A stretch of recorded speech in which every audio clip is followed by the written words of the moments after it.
Landscape versus portrait. You need to check with your client ahead of time whether you're going to be shooting widescreen or if you're going to go for the classic Instagram reel style portrait. There will be some instances where you have to deliver for both, which can be quite tricky. But I always find if you shoot wider, you can always punch in. But if you shoot tight in the first place, then you can't zoom out. The two main types of footage that you're going to be getting are A-roll and B-roll. A-roll is a scenario and setting like this with a person talking to camera, and the B-roll is what goes over the top of your A-roll. So cutaways that we can cut to, showing the action that the person is talking about in the A-roll. A classic storytelling technique is wides, mediums, and close-ups. This is a wide shot, this is a medium shot, and this is a close-up.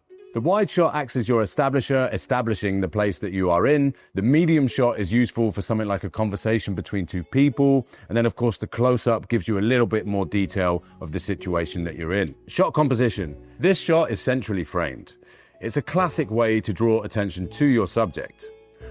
Or we can use the rule of thirds, where you split your screen into thirds and place your subject where one of these lines intersects. And lastly, camera support. If you're shooting something that absolutely has to be stable, like an interview, then you're better off with a tripod. If you want to show the movement of something like sports, and handheld might be better so we get that movement in the camera. If you want to move but you want the camera to still remain stable, then a gimbal would be a great choice because you can move along with your subject whilst keeping a level horizon. For more filmmaking, education and resources, make sure you visit the link in the description.